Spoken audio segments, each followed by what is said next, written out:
buenas noches, comunidad. Es momento de reunirnos para contar, para escuchar historias de terror. Prepárense por allá en casa, en el trabajo, en carretera, en donde nos escuchen. Prepárense para escuchar como si estuviéramos ahí con ustedes, contando en confianza las siguientes historias que comienzan de cierta forma, precisamente al escuchar nuestro programa. Tengan mucha tranquilidad, no se me sugestionen por favor, y si nos estás escuchando con la lluvia allá afuera como fondo, pon especial atención a las ventanas esta noche. Estás escuchando Relatos de la Noche. Hace tiempo mi esposo me platicó esta historia. Trata sobre el primer relato que escuchó de Relatos de la Noche. Esto es lo que me narró. Voy a contarles esta historia que tal vez no es tan aterradora, pero es 100% real. Aún recuerdo el primer relato que escuché en su programa, cuando solo tenían unos miles de seguidores. Se llamaba La casa más embrujada de la Ciudad de México. Recuerdo perfectamente que cuando lo hice, le dije a mi esposa que por favor la escuchara conmigo. Y es que para mí era el relato más real que jamás había escuchado. El más cercano. El más parecido a algo que me pasó. Era similar en muchas cosas a lo que me ocurrió en mi adolescencia. Mucho de lo que se cuenta ahí me hizo volver en el tiempo, revivirlo todo. Por mucho tiempo he querido contarlo y por fin hoy, aquí vamos. Por allá del 95 mi papá se separó de su entonces pareja de casi 12 años. Él se refugió en el trabajo y en la iglesia para superar esa etapa tan dura. Algún tiempo después me enteré de que mi papá se había vuelto muy cercano a una señora que conoció en el templo al que iba. Yo por mi parte me alegré por él, ya que me había cansado de verlo tan solo y tan triste. Después de un tiempo mi papá me dijo que se iba a casar con esta señora, pero que no me preocupara. Ella vivía a una cuadra de mi casa y al final resultó ser la mamá del pastor de la iglesia. Cabe mencionar que hasta ese entonces ella vivía sola, pero poco después de casarse, su hijo Jorge le pidió alojamiento, ya que la mujer con la que él vivía, 15 años mayor, había fallecido y sus hijos le habían echado de la casa. Así que ahora mi papá vivía con su nueva esposa y el hijo de 34 años. Por mi parte, yo no había tenido mucho interés en conocerla y menos acercarme a su religión, pero cuando por fin conviví con ella me trató muy bien. Los hijos de la señora, todos mayores, si bien no me parecieron demasiado amistosos, sí fueron abiertos al nuevo matrimonio de su madre. Poco a poco me fui acercando más a la señora y a su familia, y cada vez pasaba más tiempo en su casa, aun cuando mi papá no estaba.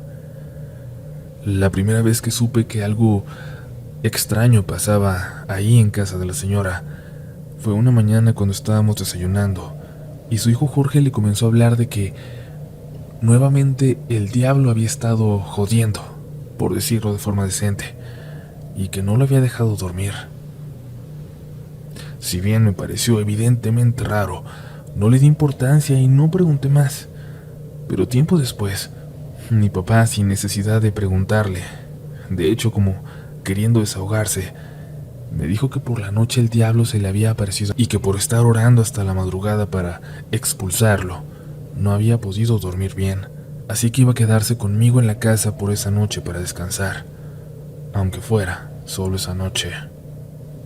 Yo tenía solo 16 años, pero vivía solo en la casa que era de mi padre. Cuando le pregunté a mi papá más al respecto, me dijo que era común que entre 3 a 5 veces por semana el hijo de la señora fuera a tocarles la puerta de la recámara para pedirles que hicieran oración porque el diablo estaba ahí. Preguntando después directamente a Jorge, me enteré de que a pesar de que decía que era el diablo, lo que veía era un señor de traje, pero todo negro, tan negro que no se le veían las facciones, como si estuviera cubierto de hollín o si fuera todo una sombra. Este ente, el diablo como él lo llamaba, se burlaba de Jorge cuando estaba en su cama, siempre poco después de haberse dormido, y siempre apareciendo en un rincón de la habitación. Se reía y le decía de groserías que no lo dejaría dormir, que se iba a morir. Me relató que al principio se asustaba, pero que después ya lo que le tenía era coraje y se le iba a los golpes. Era común escuchar a Jorge gritar en su habitación golpeando el piso con puños y cabeza, diciendo mil groserías y aventando cosas. Juraba que se agarraba a golpes con este diablo y que sentía cómo lograba pegarle con sus puños y darle de cabezazos. Tiempo después Jorge conoció a otra mujer y se fue a vivir con ella. Y de nuevo, mi papá volvió a estar solo con su esposa, aunque solo por poco tiempo, ya que una de las varias hijas de la señora mandó a su hijo, Alan, de unos 8 años, a vivir con ella, con su abuela. Y entonces lamentablemente fue el turno del niño. La hija de la señora vivía en Estados Unidos y había sido viuda por varios años, pero después encontró una nueva pareja y posteriormente habían tenido un hijo propio. Entonces el nuevo esposo comenzó a tratar mal a Alan y ella decidió mandarlo a México a vivir con su abuela. Al poco tiempo de haber llegado comenzaron las pesadillas para el pobre niño. Al principio comenzó a amanecer dormido en la sala porque decía que su recámara le daba miedo. La verdad es que el niño tenía dificultades para expresarse en español y no quedaba claro el problema. Y tiempo después, se volvió común que casi a diario Alan fuera llorando en la madrugada a tocarle a su abuela y a mi papá para decirles que había un señor que lo estaba molestando, que le decía groserías, que le jalaba las cobijas o los pies. Y si cometía el error de quedarse dormido, lo llegaba a tirar de la cama jalándolo de los pies o del cabello. La descripción era la misma: un señor todo de negro que se paraba en un rincón. Este pobre niño me dio mucha tristeza y ternura porque lo sentía triste y solo. Por eso comencé a jugar con él y a hacerle compañía. Era común que me pidiera quedarse conmigo en mi casa y hasta me ofrecía llevarse su Nintendo 64 para jugar hasta la madrugada. En la escuela llamaban a cada rato para dar reportes y quejas porque no trabajaba y porque se la pasaba durmiendo todo el tiempo. Para mí, era claro lo que estaba ocurriendo. El pobre niño hacía de todo para no quedarse dormido en su cuarto. Jugaba videojuegos o veía caricaturas hasta las 4 o 5 de la mañana. Eso sí, siempre con la luz encendida. Todo con tal de no dormir. Y su abuela no tenía ni las ganas ni la energía para cuidar ni disciplinar a un niño de esa edad. La primera vez que a mí me pasó algo, quizás no aterrador, pero sí extraño, fue una ocasión en que mi papá me dijo que iba a salir con su esposa y me pidió de favor que me quedara en la casa de la señora, que ahí los esperara, ya que tenía un dinero guardado y había notado que era común que le faltara. Mi papá tenía la idea de que eran los otros nietos de la señora, que vivían a 2 casas de ahí, quienes les estaban robando. Recuerdo claramente que yo estaba en la sala viendo la televisión, cuando comencé a escuchar ruido de trastes en la cocina, como si buscaran algo. Me levanté confundido y me acerqué, pero inmediatamente el ruido cesó. Nuevamente regresé al sofá y comencé a escuchar un murmullo.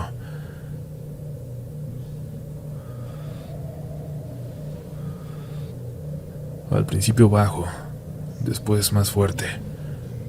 Era como si dijeran muchas palabras, pero muy rápido y todas amontonadas, por la cual no se lograba entender nada.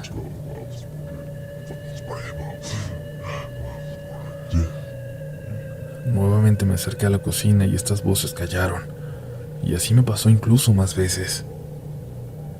Cuando mi papá llegó, le platiqué lo que había escuchado y me contestó casi divertido: ¿y eso que no te ha tocado de noche?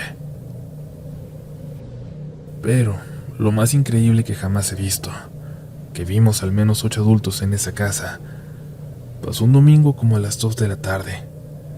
Estaba comiendo con mi papá, su esposa y algunos de sus hijos, cuando escuchamos pasos en la grava del patio posterior. Todos volteamos para ver quién estaba llegando y vimos una figura semitransparente, de color blanco y perfectamente delimitada. La figura caminó desde un extremo de la casa y entró al baño que estaba afuera en el patio. Inmediatamente uno de los hijos de la señora se levantó y fue a asomarse, pero no había nadie ahí adentro. Sé que es difícil de creer y tal vez cueste trabajo imaginarlo, pero es 100% real. Tan real que puedo jurar sobre la vida de mi hijo, lo más preciado que tengo, que así pasó. Algún tiempo después le pregunté a la señora si no le daba miedo todo lo que pasaba ahí, y me dijo que a su edad no estaba para andarse asustando por cosas como esa. Ya para ese entonces la señora comenzaba a sufrir demencia senil prematura y muchas veces no sabía si lo que veía era real o no. Quiero dar un poco de contexto sobre esa casa para que entiendan el porqué de muchas cosas. Por aquel entonces pasaba un señor, ya muy mayor y del cual no recuerdo su nombre, que vendía leche a domicilio y la llevaba a caballo en botes de lámina, de esos antiguos. Ese señor nos contó lo siguiente. Resulta que esa casa es muy vieja y al menos data de los años 50 o 60 del siglo pasado. Ahí solía vivir un señor que cuidaba las tierras del ejidatario, es decir, el propietario de lo que posteriormente se fraccionaría y se vendería por lotes. Por allá de los años 70, mataron al señor en esa casa. Cuenta la leyenda que fue con mucha hazaña. Se hablaba de tortura, de fuego. Ahí precisamente en esa recámara en la que años después dormirían Jorge y luego Alan. Recámara que al parecer era el único lugar donde asustaban realmente fuerte e incluso lograban agredir físicamente. En toda la casa había actividad más o menos regular y a veces pasaban semanas sin que se escuchara o se viera nada, pero en la recámara, ahí era otra cosa. Era totalmente común que se encendiera la luz. Mi papá incluso quitó el foco de ahí. Sacó la tele y la radio porque se encendían solas. Era inútil cerrar la recámara con llave, debido a que después la puerta aparecía abierta. Por ello mi papá decidió ponerle un candado y cerrarla permanentemente. Mucho tiempo la casa estuvo sola y la señora la compró antes de que se urbanizara la zona. Esta casa era de un solo nivel y el baño lo tenía afuera. Como esta casa existía antes de que urbanizaran, cuando trazaron la calle, la parte posterior de la casa quedó hacia el exterior, ahora siendo de fachada, y el frente de la casa quedaba hacia atrás. Es decir, que lo que había sido el patio frontal pasó a ser un patio posterior, pero con relleno de piedra suelta tipo grava. Por eso, para entrar a la casa tenían que pasar por un camino lateral, también con piso de piedra suelta. Y ahí es donde era común escuchar las pisadas de alguien entrando o saliendo, todo el tiempo. Y nunca había nadie, solo eran las pisadas. En realidad fueron muchos los sucesos que me tocó ver personalmente, ya que esto ocurrió a lo largo de 3 o 4 años. Las pisadas en el camino lateral y en el patio posterior se escuchaban todo el tiempo, incluso de día, pero siempre al asomarnos ya no había nada. Era como si alguien le diera la vuelta a la casa una y otra vez. Constantemente se repetían estos fenómenos inexplicables, pero no voy a aburrirlos narrando cada suceso, siendo tan similares los detalles. Agradezco su atención y paciencia, y les juro que desearía que este relato fuera solo eso, un relato para entretener, como muchos piensan que son la mayoría de los que llenan el canal. Pero no, este es real, y les puedo jurar que lo paranormal existe. Si no lo han vivido, si no creen en esto, solo les digo que sean pacientes. Ya les llegará su momento.